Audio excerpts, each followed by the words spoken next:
छोटे भाई का फोन आया, बोला भैया पापा की तबीयत खराब है, उन्हें शहर ले आया हूँ, अस्पताल आ जाओ। फिर अस्पताल का एड्रेस देकर भाई ने फोन काट दिया। मनीष की पत्नी चमेली ने पूछा, किसका फोन था? मनीष बोला, भाई का फोन था, बोल रहा था पापा की तबीयत खराब है, यही शहर के एक प्राइवेट अस्पताल में भर्ती है, मुझे मिलने के लिए बुलाया है। चमेली बुन बुनाती हुई बोली, तबीयत खराब है तो सरकारी अस्पताल में ले जाते, प्राइवेट में लाना जरूरी था क्या? गांव में वैद्य जी थे, उन्हें दिखा देते। मनीष दबी जुबान से बोला, तबीयत ज्यादा खराब होगी तभी यहाँ शहर में बड़े अस्पताल में भर्ती करवाया।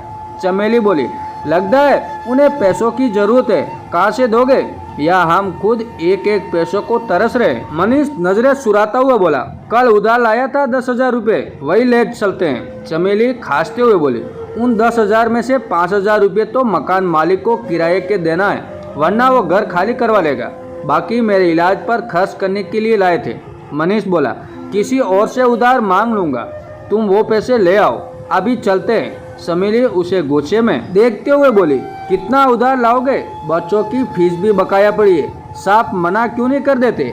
वो बोला, वो बाप है मेरा, कुछ तो शर्म कर। वो बोली, मैं कुछ नहीं लगती क्या? बाप तो बीता हुआ है, मुझे कुछ हो गया तब क्या करोगे? वो बोला, बहस मत करो, पैसे ले आओ। चमेली उठते हुए बोली, इस बुढ़ाऊ को भी अभी बीमार पड़ना था, मगर पैसे मेरे पास ही रहेंगे, जितने जरूरत होगी उतने ही दूंगी। कहते हुए वो पैसे लाने चली गई। मनीष जब पत्नी और दोनों बच्चों के साथ अस्पताल पहुंचा तब छोटा भाई और उसकी पत्नी बाहर ही मिल गए। छोटा भाई और उसकी पत्नी अदब से मनीष के पैर लगे। फिर छोटा भाई बोला, भैया आप वार्ड नंबर 6 में चलो, हम दोनों कुछ देर में आते हैं। वो पिता के वार्ड में पहुंचा तब पिता रवि प्रसाद बेड पर आराम से बैठे कुछ सोच रहे थे। मनीष और उसकी पत्नी ने उनके पैर छुए। तब रवि प्रसाद बोले, खुश रहो। मनीष बोला, तबीयत ज्यादा खराब है क्या पापा? रवि प्रसाद बोले, छाती में दर्द उठा था, 2 दिन से यहाँ ठहरा हुआ हूँ। कहते हुए उन्होंने सीने पर हाथ लगाए। मैंने तो मना किया था, मगर तेरा भाई यहाँ ले आया, डॉक्टरों ने जांच की, शाम तक बताएंगे क्या बीमारी है।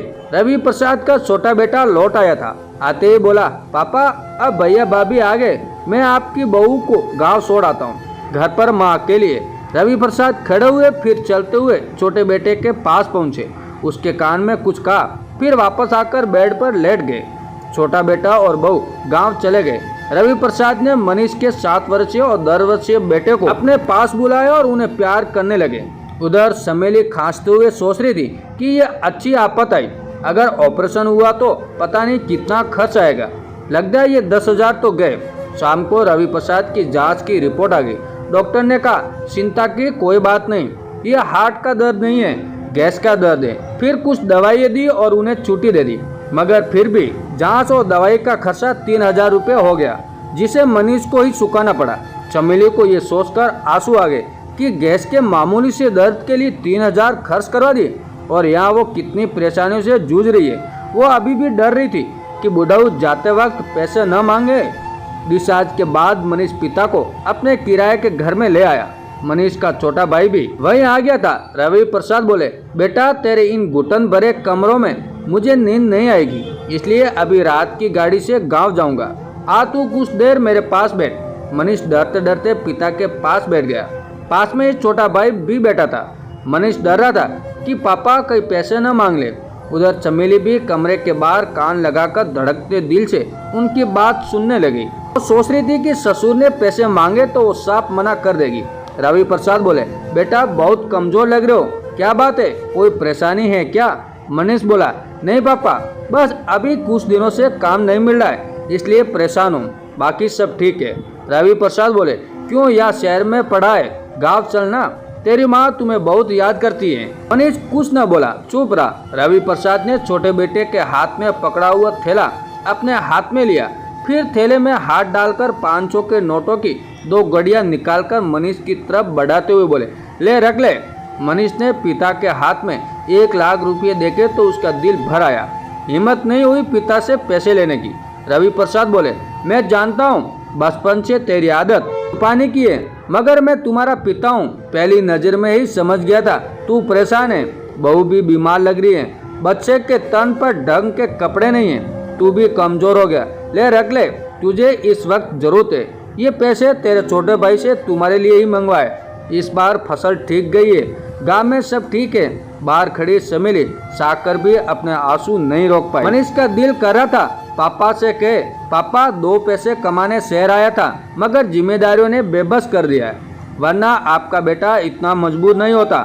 मगर उसके मुंह से कोई आवाज नहीं निकली।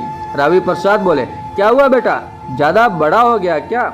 पैसे रख ले, तुम्हारी पत्नी और बच्चों को तकलीफ में देखकर मुझे नींद नहीं आएगी। फिर जबरदस्ती उन्होंने बेटे के हाथ में 1 लाख रुपए ऐसे रख दिए जैसे बचपन में उसकी हथेली पर चवनी रखा करते थे।